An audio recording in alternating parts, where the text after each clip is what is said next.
The Veronicas Untouched. Oh. Monster. Hi, we're Meg Dia. How should I feel? Hey, we're Paramore. Hey guys, it's Cassidy from Hey Monday. Coming home, I'm coming home. One of hottest chicks in metal. Dearest, I'm so sorry you're distant. I can feel you all around me. I was in a relationship that wasn't good for me. I'm definitely focused more on my solo stuff. We just started getting a little jaded and unappreciative of each other. It was to the point where we almost didn't know each other anymore. Please don't stop. What is up, my beautiful people? So, if we go back to the mid-2000s scene era, we'll see that there were many bands that defined the whole moment. Some of them came out of pure volume and MySpace, and turned it into long-lasting careers. But there was one thing all those bands had in common: they were all male-fronted projects. But when you start looking at female-fronted bands from that same scene, the story gets a little more complicated. Flyleaf, Hey Monday, Meg Dia, the Veronicas, Picture Me Broken, you name it. These bands were playing the local festivals, building dedicated fan bases, and in some cases even getting promoted by major labels.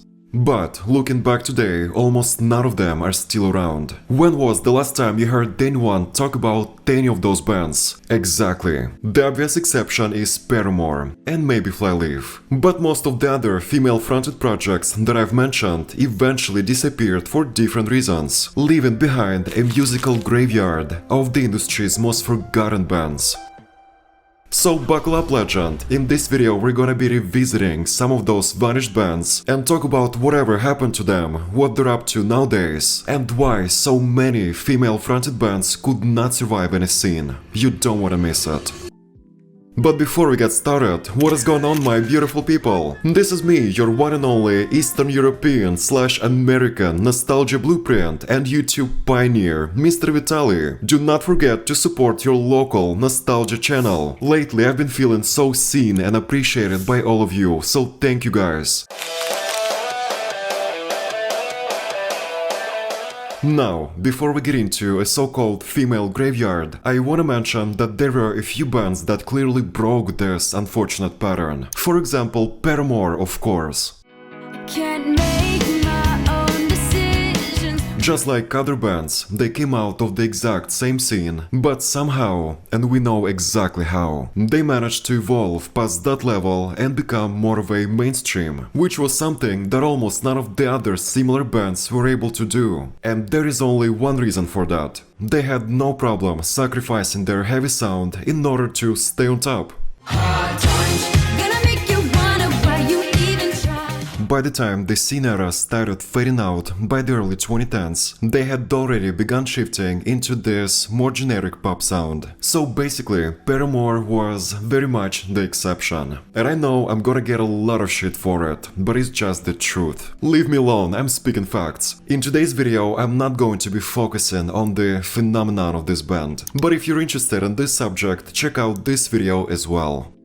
You guys, but before we get started, here is a quick word from today's sponsor, Coopert. Listen, back in the day, if you wanted to save money online, you only had two options. Spend hours digging through shady coupon websites, or just accept that you're paying full price. But it's not 2007 anymore. Nowadays, smart shoppers use Coopert. It's a free browser extension that helps you save money while shopping online. Basically, it is your personal shopping assistant, all powered by AI. Coopert works with over 2.6 million retailers, including Target, Walmart, Sephora, Macy's, Temu, you name it. Everything you gotta do is download the extension, install it into your browser and create an account. That's it. It works on all major browsers like Opera, Chrome, Firefox, Safari and many more. When you're ready to check out, it automatically finds discounts for you. Last week I was about to buy these shoes for $100, but Coopert was like, wait Mr. Vitaly, you can find the exact same pair on a different website for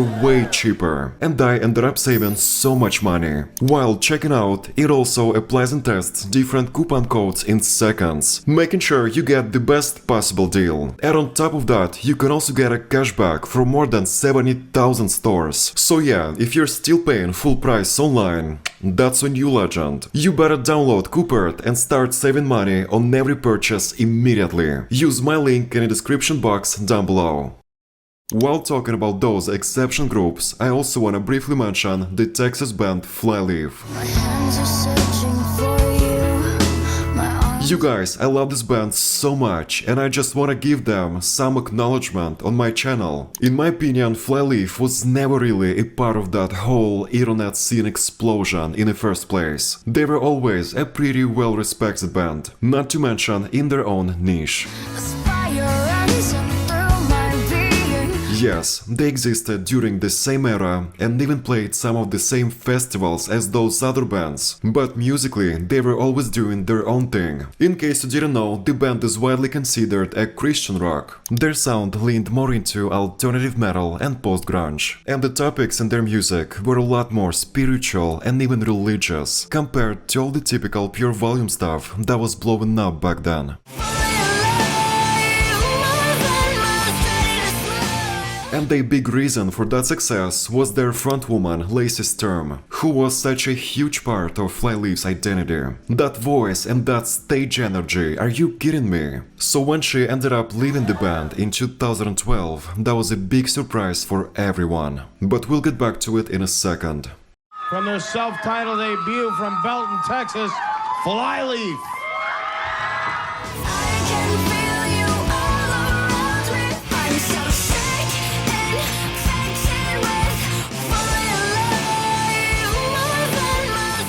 Released in October of 2005, the album deals with topics such as Christianity and faith, as well as pain, love and redemption. Which is actually pretty interesting to me, because I did not even realize that the album was all about Christianity until I was already an adult. Growing up, I always thought that those songs were all about love and relationships. Don't even get me started, I was all in my feelings. But that's the beauty of music. Every person ends up finding their own meaning to it. Flyleaf is a band with a great message about trusting in yourself. She's this teeny little girl, but she's got so much raw power. They've got an incredible heavy sound. It's raw and edgy, but it's also produced. Lacey's vocals are so beautiful and so moving. You guys know how much I love a good album cover art, and this one checks out all of my boxes. You have a mysterious flying Nemo boy, you got two crows carrying his ass, and as a bonus, distorted band logo. The graphic designer was probably like, all I need is the minimalism, the Photoshop free trial and a dream. I am a role model for young girls, and I take it real serious, you know. Girls are struggling to find out who they are, and you can stand up for what you believe in. We're not out here to please the world, and maybe it doesn't fit in with everybody else, but that's okay. Now, I personally discovered Flyleaf in 2010, which was pretty late for this band. That year they got invited to perform at this local music award show in my country. That was peak television. Итак, встречайте, группа Flyleaf! Russian was, you know, привет, спасибо. I'm sorry, not much, very little. I remember watching their performance in real life and being so shocked with that entire rock female representation.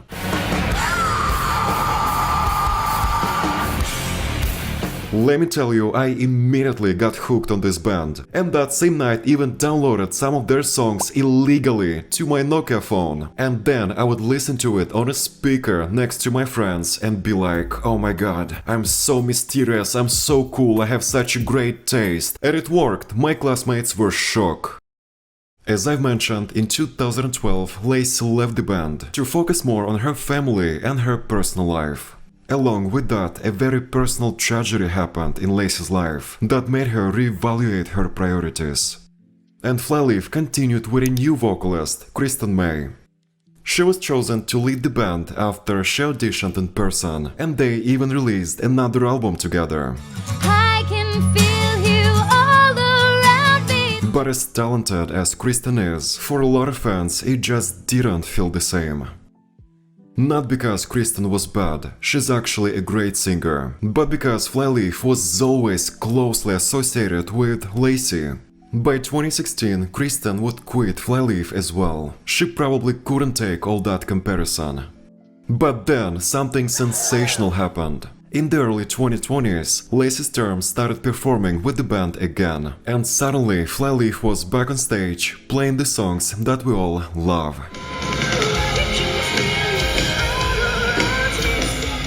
And that only proves my point. Even though Flyleaf existed during the same scene era, they were never really a part of that MySpace scene, which is exactly why I'm not putting them in the same category as the other bands we're gonna talk about today. And one of the examples of such bands is Hey Monday. You guys, for a brief moment, it looked like they were going to be the next big thing. Hey Monday first appeared in 2008, and it seemed like the industry was trying to create the next Paramore. They were a pop-punk project from Florida, with a young frontwoman with a great voice and a sound that fits perfectly into the MySpace era. If you remember Cassidy Pope from Hey Monday era and not her country music days, congratulations, you are a legend. I tried to find you at the bottom of a bottle. Before the band even existed, Cassidy and guitarist Mike were already playing together in a small local band in Florida with the name Blake. When that band fell apart in 2008, the two decided they were not done yet. They were so ready for that success. So they started holding auditions around the local scene in Florida, slowly building a new lineup piece by piece. Within a few months, they had a full band together. I'm Cassidy. I'm Mike. I'm Jersey. I'm Elliot. I'm Alex. And almost immediately, they started recording demos and sending them around to different labels. Now, this is where the story takes a turn. One of those demos ended up playing in the office of Crush Management, which was one of the biggest management companies in the alt scene. And somehow it caught the attention of Pete Wentz from Fall Out Boy. Honey. At that time, he was not just a bassist in one of the biggest bands. He was also building his own label, Decadence Records. Hey, welcome to Decadence Records. My name is Pete Wentz. And after hearing the demo, he immediately wanted to sign Hey Monday. But there was one problem. Another label had already noticed them too, Columbia Records. And just like that, those two companies ended up coming up with something unthinkable. Both of them signed Hey Monday, basically creating a joint deal between Columbia and Decadence. And almost overnight, Hey Monday went from playing local shows to recording their debut album and traveling the country. Their debut album, Hold On Tight, was released in October of 2008. And the rest was history. The band immediately started getting success.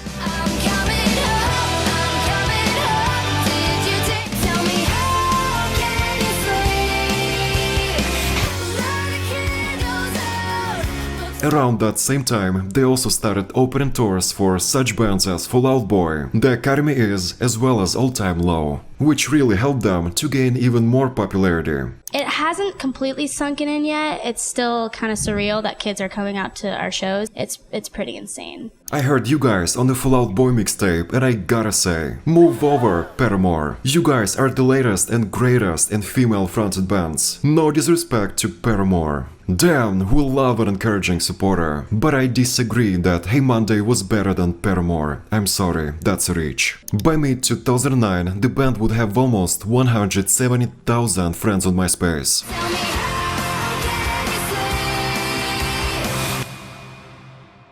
But after that initial momentum, things started to slow down, like it always happens. Instead of quickly following up their debut with another full album, the band released a couple of smaller EPs.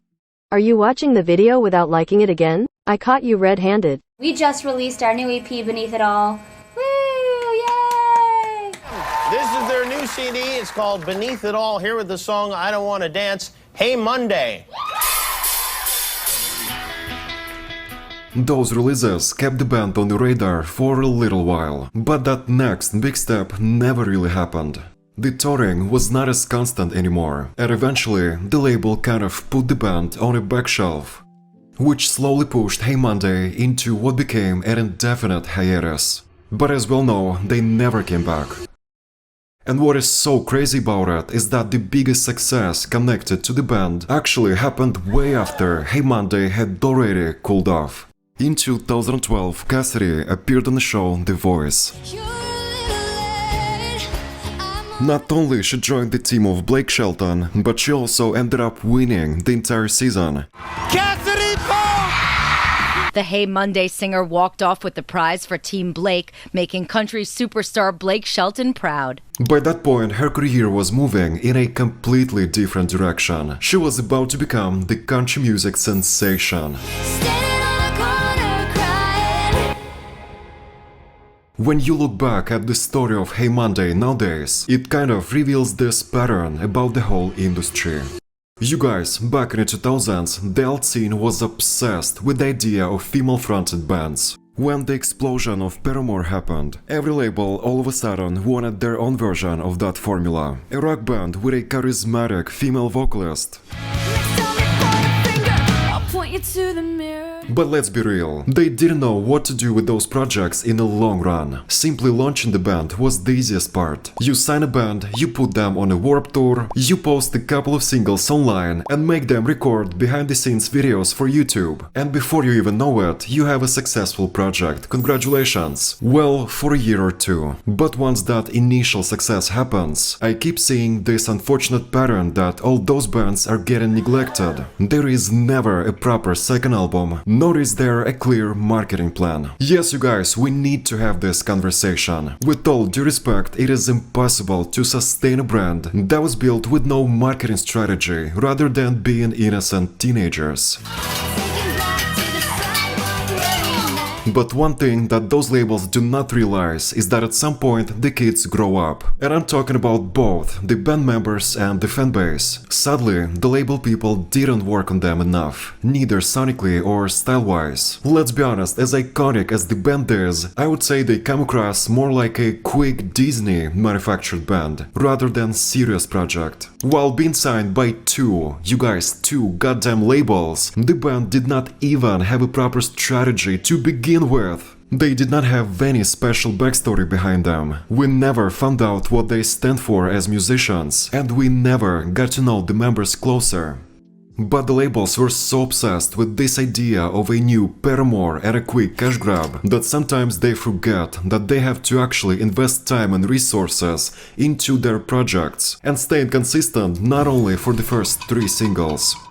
Some of you legends are probably gonna say something like, well, Vitaly, the band broke up because of Cassidy, she wanted to pursue a solo career. Well, yes, they had no other options rather than move on, obviously. Nowadays, the members of Hey Monday are mostly focused on their solo projects, but the band still pops up every now and then for those nostalgic music festival appearances. I'll speak for myself. I'm definitely focused more on my solo stuff moving forward, and also I'm acting now, so like that's a whole other side of my career that's starting to take more of a priority. So we're taking these opportunities when they come as just like what they are. They're just fun.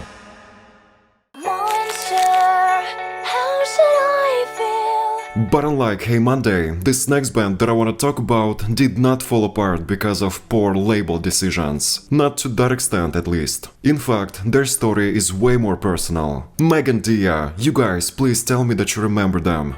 Creatures lie here. The band consisted of 2 sisters, best known for their 2006 breakout hit Monster.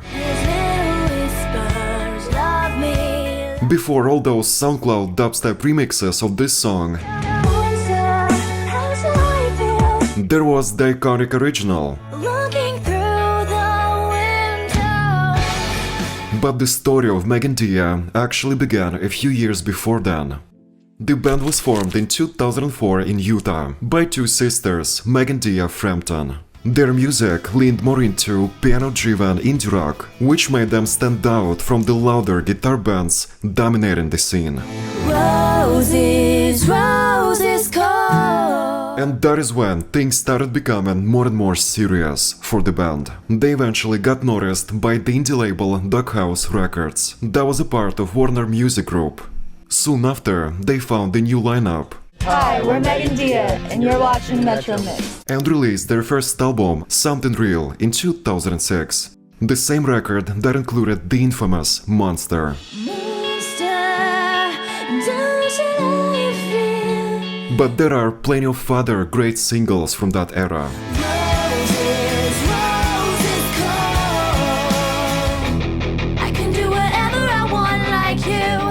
My legends, needless to say, Monster ended up becoming their defining moment. The single spread so quickly through LimeWire, MySpace playlists, and even alternative radio, turning Meg Dia into one of those projects that had some serious potential.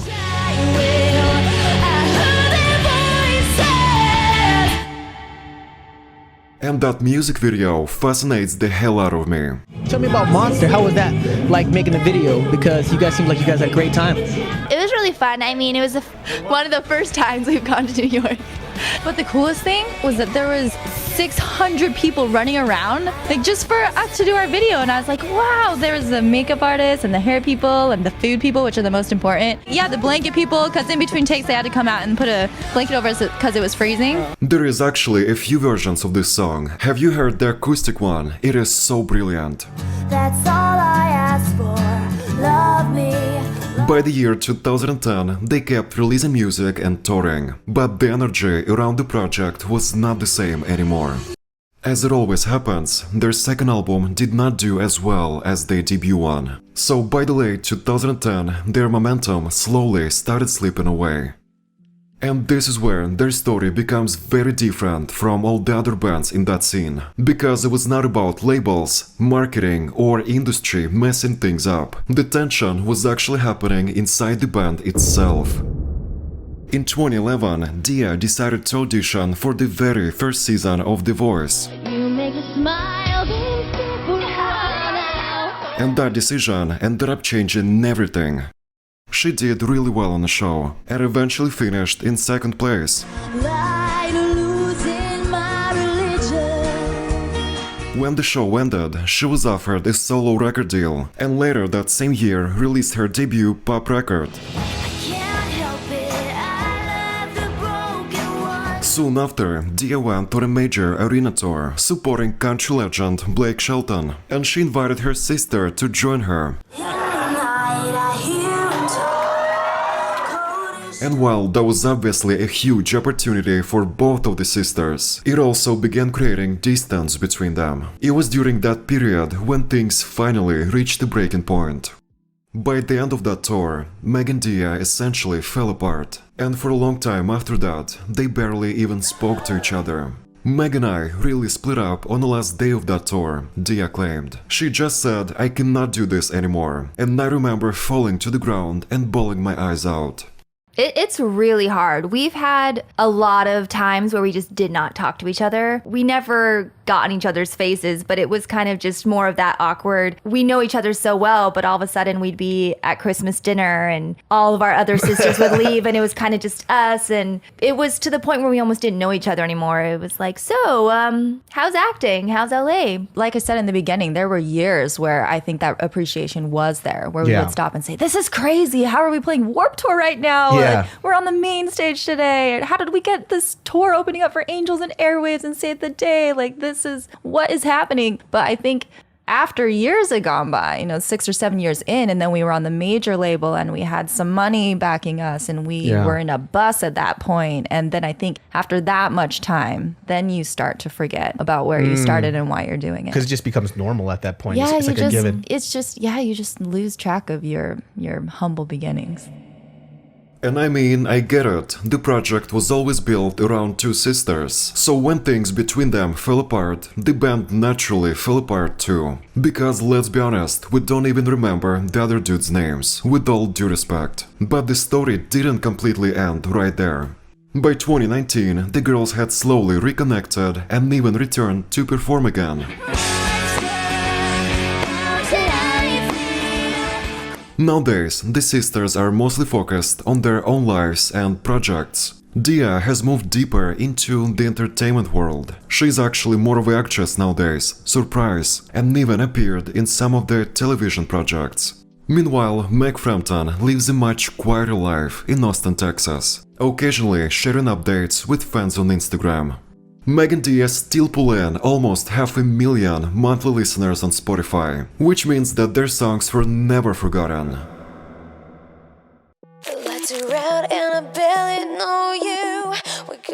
But this next band is a lot more about how shady and malicious the music industry can be. I'm talking about the Australian duo the Veronicas. The band consisted of identical twin sisters, who had been performing together since they were kids. Music was always a part of their life. We're the Veronicas. I'm Lisa. And I'm Jess, and I'm 1 minute older. We're twins. Identical twins, obviously. The name of the band was inspired by the cult movie Heathers. Eventually, they signed the record deal with Sire Records, which operates under Warner Music. And that is when the whole Veronicas project really started happening. Their debut album, The Secret Live Off, came out in 2005 and quickly blew up.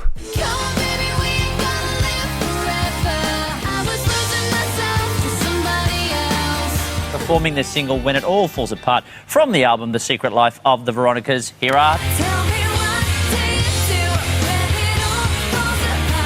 Rove was cool, and he was a cool guy. I mean, that was the first kind of nighttime TV appearance we've done, huh? Yeah. You guys, and suddenly, the sisters were everywhere.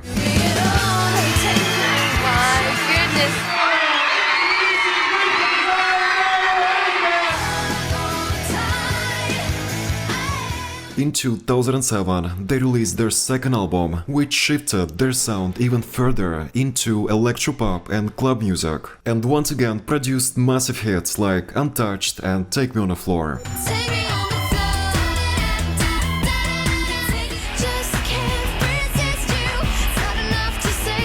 By 2009, this album gave them a bigger exposure in the United States and has since gone 2 times platinum. You guys, let's take a look at their MySpace profile for a second. Yes, I know, as always I'm giving you the best content. December 2008. They're finally playing y'all on the radio here in New Orleans. It's quite exciting. Just thought y'all would like to know, LOL. Here is another fan comment from that same day. The Veronicas are on Z100 countdown at number 2. Hey guys, yo, what up? The Veronicas here. We are stoked because you guys got us number 10 on TRL. We found out the news a few days ago, and basically we need your guys' help to get to number 1 on the countdown so everyone thinks we're really cool and famous over there. So keep voting. You need to go to mtv.com, The Veronicas Untouched, right now.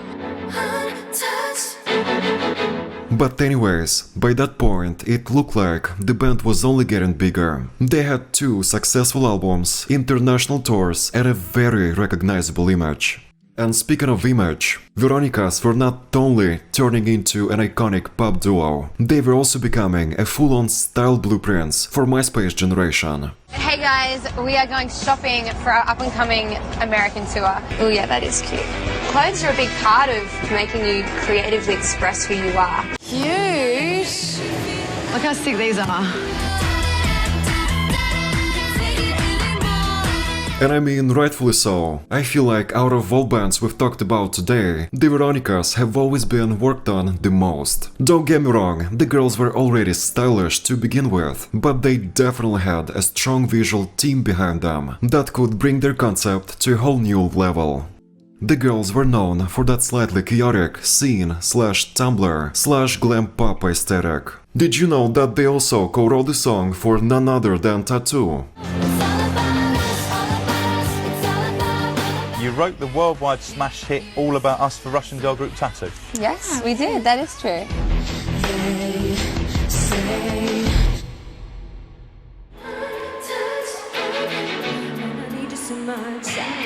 And after a huge success of their second album, the Veronicas spent the next few years constantly touring and promoting the record internationally, and even appearing on the Australian version of The X Factor. But behind the scenes, the twins were stuck in a huge standoff with their record label. By the early 2010s, Veronicas had already recorded a full third album that was supposed to be called Live on Mars. In 2012, they even released the lead single for the album. So everything seemed like the beginning of a new era, but then the album just never came out. According to the band, the label kept pushing the release date further and further back, until the project was eventually shelved entirely. Behind the scenes, Warner was going through major restructuring. In other words, they were still under contract, but they were not allowed to release new music. Veronicas even wrote a personal letter to the founder of Warner Music, essentially begging to be released from their contract so they could move forward with their lives. By 2013, they had finally managed to break free from Warner and become independent artists again. And almost 7 years after their last album Hook Me Up in 2014, they finally came back with a self-titled album. But around that same time, there was another storyline that began to dominate headlines. But this time it had nothing to do with music. In the middle of all this chaos, Jessica found herself in a very public and very complicated relationship with Australian actress and TV personality Ruby Rose. And their story quickly became tabloid gold. The two had actually dated briefly a few years before then, around 2008. But their love story resurfaced years later, when they reconnected and went public again in 2016, right when Ruby Rose was becoming a massive global celebrity, thanks to the show Orange is the New Black. Yeah, it's, we've been friends with Ruby for a long time. We met 8 years ago and we reconnected over playing her some music in London a few months ago. But we've had such a, incredible journey just as friends over the last 8 years. And yeah, and then we shot this music video and I don't know, something changed for us and she's just incredible. And I just had to tell her how I felt. But behind the scenes, things were so messy, and by 2018 it turned into a very public and very messy online fallout. At one point, Jessica even claimed that Ruby had cheated, which Ruby strongly denied. You guys, I love me some lesbian drama. And it's really just that bittersweet feeling that you have where you're still a bit bitter, but you have those innocent feelings at 3 a.m. where you wonder if that person's still gonna think about you. So that's what it's about, yeah. You still going through that? Sometimes. It varies day to day. So, that same year in 2018, Jessica posted a picture with her then new boyfriend Kai Carlton on Instagram. And Ruby had this to say in the comments: "Congratulations, so happy for you both." You guys, this comment might have seemed pretty innocent, but it sparked a furious response from Jess. "I've requested you to not contact me for over 4 months now. You've been given my grace of being ignored on every other private platform. So the fact that you continue to ignore this to contact me here publicly, under the guise of wishing me well, is continued harassment." On which Ruby responded: "That is news to me. Copy that. Good vibes only." Around that same time, rumors started circulating that this problematic love story had also created tension between the sisters. For a moment, they seemed to grow distant, which was something that fans immediately noticed. But despite all the chaos, the story of Veronicas did not end there. Nowadays, the Veronicas operate much more independently through their own label, Big Noise, releasing music on their own terms. The girls still have more than 2 million monthly listeners on Spotify, and recently even did a nostalgic comeback performance.